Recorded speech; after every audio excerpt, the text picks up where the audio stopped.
So hello everyone, this is Dr. Nimish Kumar Srivastava, and in this today's video we are going to learn about the optical fiber communications next topic, that is photodetector.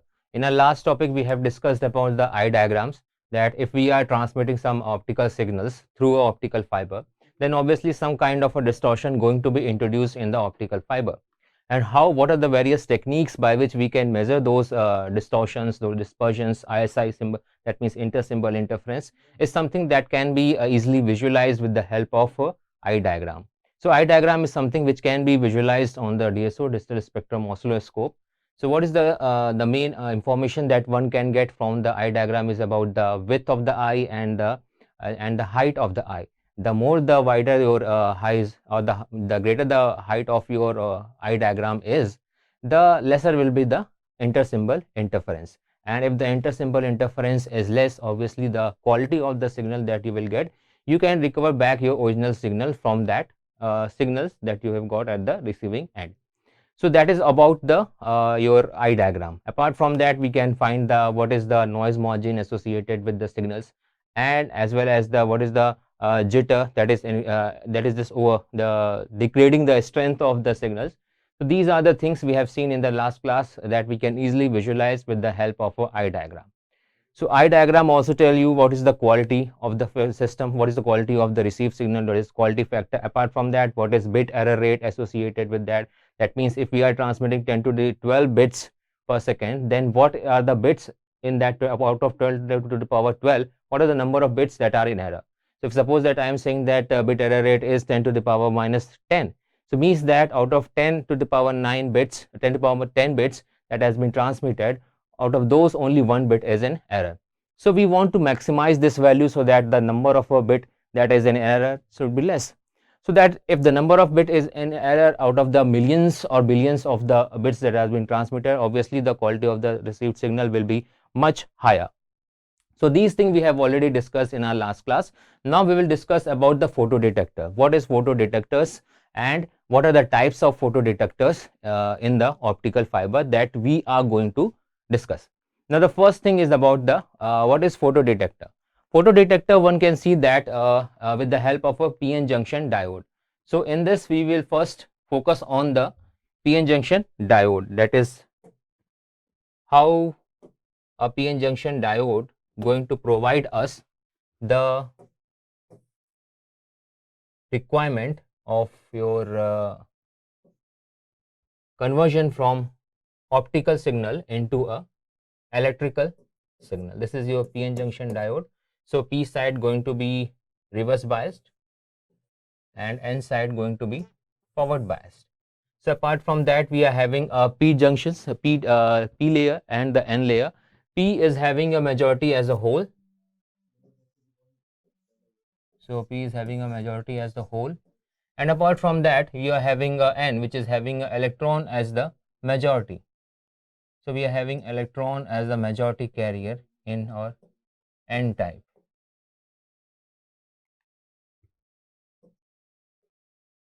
So in order to get the charge neutralization, we will first have its counterpart, that it is a hole which is assumed as a positive charge, so its counterpart will be a negative ion attached with that.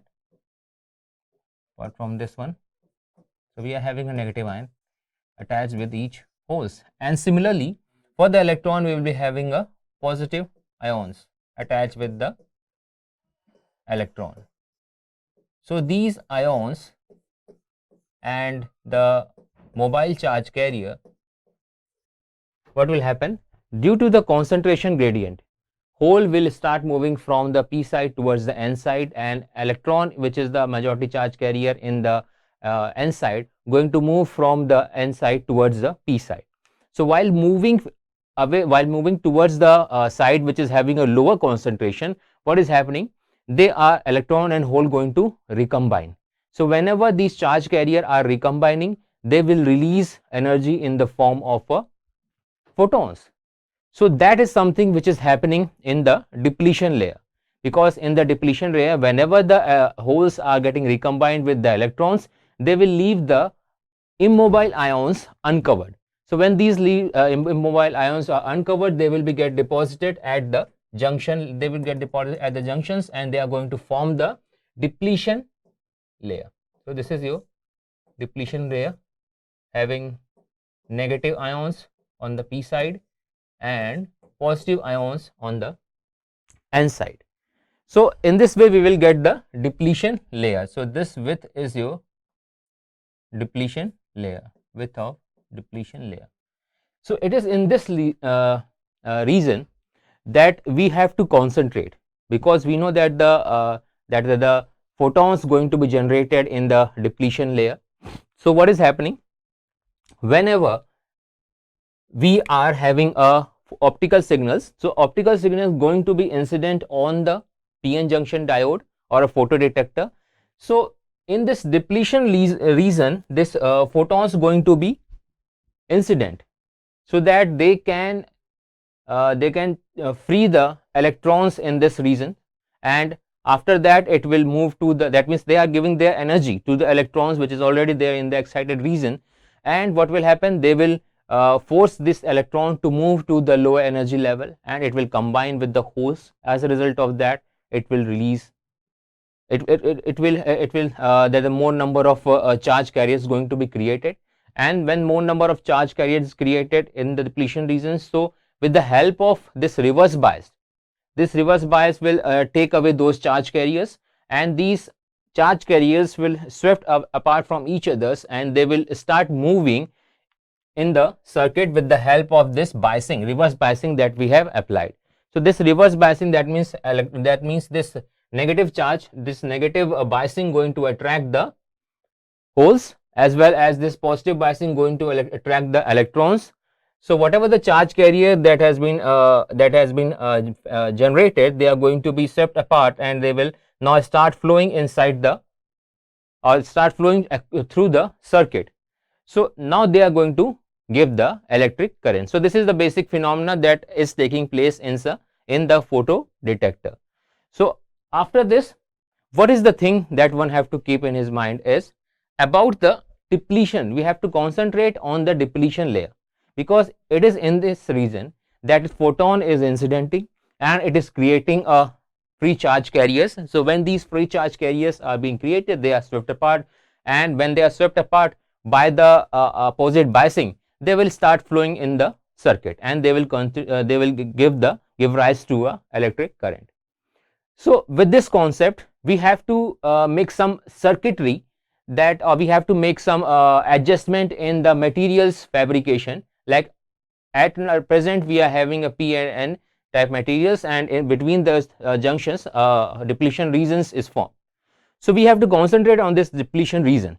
That means if suppose somehow we are just widening this depletion region, so what will happen, more and more photons that is incidenting on the depletion region, they are going to create more and more free charge carriers. So when they are created, these charge carriers are swept apart, and they will start moving away from each other, and they will move through the wires, external wires, that is that going to complete the circuitry, and as a result, due to this, the current start flowing.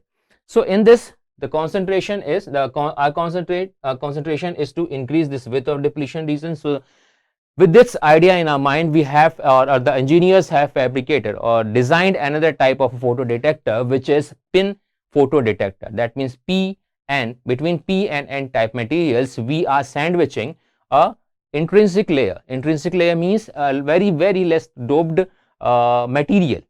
So in this, what will happen? So this is the internal circuitry of the pin diode. So in this pin diode, one can easily visualize that we are sandwiching two materials, or between two materials we are sandwiching an intrinsic layer. So this intrinsic layer is very lightly doped. So one which is very lightly doped, so obviously what will happen, the width is large. We have intentionally kept the width of this intrinsic region large, so that more and more photon which is incidenting on this region, they are going to create the free charge carriers, that means electrons and holes. When electron is the free charge carrier, so it is generated, so its counterpart, that means the holes will be generated in the valence band, and they will start moving with the help of this opposite charge carriers across the circuit, constituting a electric current. So this is very lightly doped. Intrinsic region is, we know that it is a lightly doped region, lightly doped region. So in this way, we intentionally created the high width, we intentionally sandwich a high width region, between the two materials, that is p-type and n-type semiconductors, and the sandwich layer is the intrinsic regions with a very less amount of doping. Now after this, once we have understood what is the spin photodetectors, now the another thing is about the, now one more basic thing that one have to realize, that why we are keeping this depletion is width as large as possible. So there is some threshold for this increasing the width also. We cannot just completely increase the width of the depletion region and we are having only small amount of width that is available with the n-type and the p-type. It's not possible. We cannot go beyond the some certain limitations, beyond the some certain limits. So for that, what is the point, reason of increasing the width is the, we know that this is your depletion regions. So it is something like a parallel plates. This is immobile ions, negative and positive on sides, and this is something like a capacitor. It is going to behave like a parallel plate capacitors. One is negative and the other is positive sides. So what is going to happen with the capacitor? C is equal to epsilon A upon D. So if that means C is capacitance is inversely proportional to the distance between plate. This is inversely proportional to the distance, that means this one, distance between plate. So this distance D, if we are increasing the distance between D, between the parallel plates, so somehow we are going to decrease the capacitance, right? So we are going to decrease the capacitance value.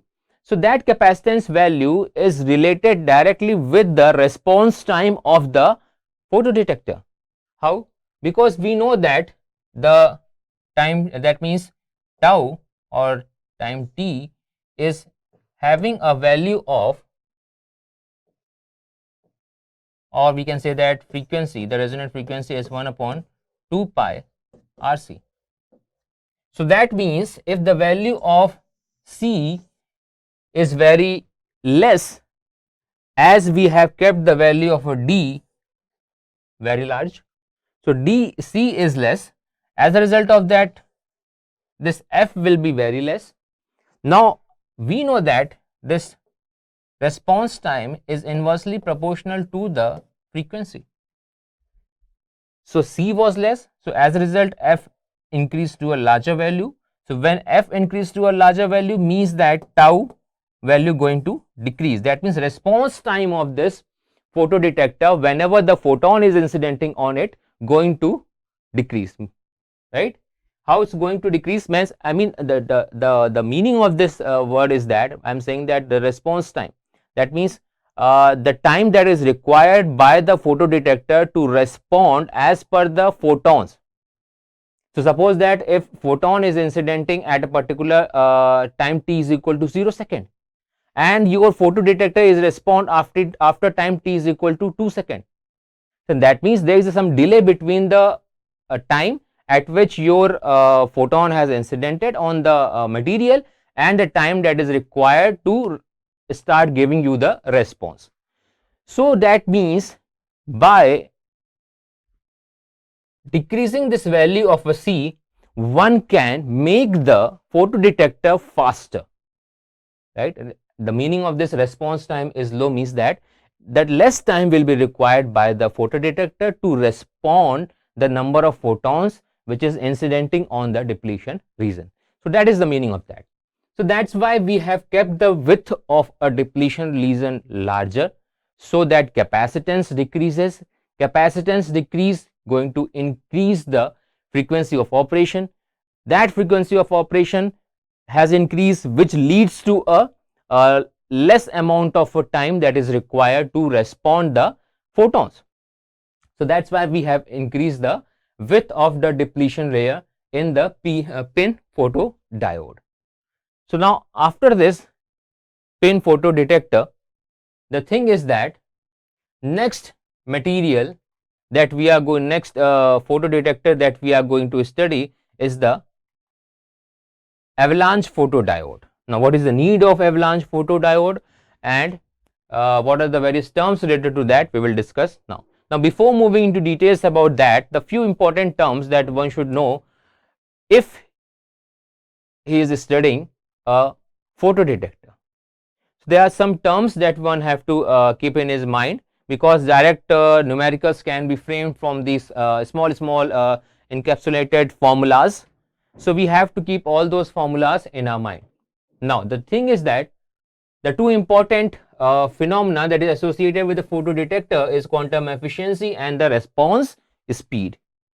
Quantum efficiency, that means the number of photons that is incidenting on your photodetector.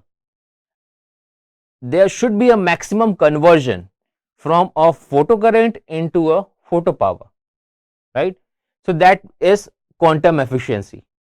And the response time, that means the time required for the speed that is with which your photodetector is responding with to the number of photon that is incidenting, should be high, and that speed is high only when the response time is low, right? So that is the meaning of that. Now the thing is quantum efficiency, first thing. Now these two parameters, that means quantum efficiency, depends upon the material, that means materials, what is the material that we are using. So based upon that, means that indirectly we are saying that it depends upon the material band gap. If it is depending on the material band gap, means that definitely it will also depend upon the wavelength, operating wavelength.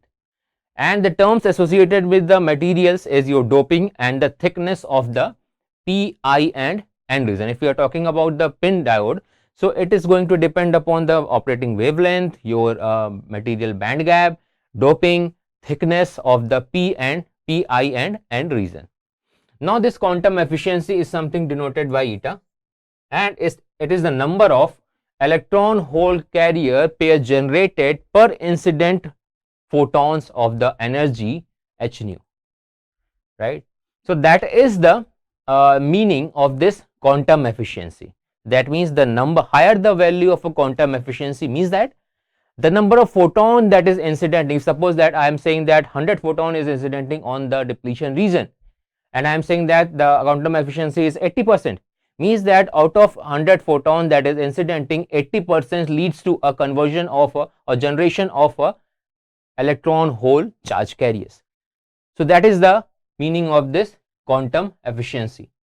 So we can just have this formula, that means ratio of number of electron hole pair generated to the number of incident photons, and given by IP by Q is to P in by H nu. Now P in is the incident optical power on the photodetector, as well as the IP is the photocurrent generated by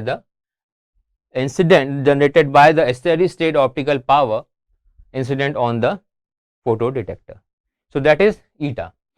So directly one can get the numerical based on this. This example is showing that numerical, that we are having some pulse, that means 100 nanosecond pulse, which is having a 6 into 10 to the power 6 photon at a wavelength of 300 nanometer, that falls on a indium gallium arsenide photodetector, and on an average 5.4 into 10 to the power 6 electron hole pairs are generated. Now the question is to find the quantum efficiency as per the value provided. Now just by putting that formula, putting those values in the formula, one can easily find the final answer, that means quantum efficiency, and one can easily gain marks based upon this formula. The question could be something like, they are going to explain the work, they are going to ask that explain the working principle of a pin photodiode, and they've given you a small numerical like this, and going to ask that what is the quantum efficiency. So now if you know that formula, that is the quantum efficiency is equal to the number of electron hole pair generated to the to incident photons, then one can easily put those values and can freely get the 2 marks based upon the numerical. Now the next important parameter is about the responsivity. The performance of photodiode is characterized by a parameter which is called as a response time or responsivity. So your R is equal to IP upon Pn. IP is the photocurrent generated when a photo power is incident on the photocurrent is generated when the photo power is incident on the pin diode. So that is something your IP, and P is the input incident power. Now based upon this we can get this ratio equals to the eta q upon h nu. So how one can relate that R, that means responsivity with the quantum efficiency, is something by using this formula. So a small numerical can also be asked relating to the that the responsivity. What is responsivity? It is defined as the ratio of photocurrent to photo power. So that is something is responsivity. Now this photo responsivity can be easily measured like with the unit as ampere per watt, because power is in watt and current is in ampere. So the direct formula can be used to get the values also in the numerical. So another examples that we are seeing here, this is the example which is directly taken from the book Senior, which is a very famous book that most of the student follows or are supposed to follow the in your optical communication course, right? So in this we are having a numerical as photons of energy 1.353 into 10 to the power minus 19 joule is incident on the photodiode, which has having a responsivity of 0.65. So they are asking that what is the photocurrent generated. So one can easily find that value by using the formula of responsivity and power. That means IP is equal to RP in. So with the help of this, put the values and we will directly get the IP current as 6.5 microampere. So with this basic knowledge about the what is the parameters associated with the photodetectors, one can easily find the responsivity and the quantum efficiency associated with the photodetector. So now next video, in our next class, we will see about the details of the avalanche photodiode, why we are using avalanche photodiode, what is the need, and what are the terms associated with the avalanche photodiode. So in our next class, we will see that avalanche photodiode. So thank you all.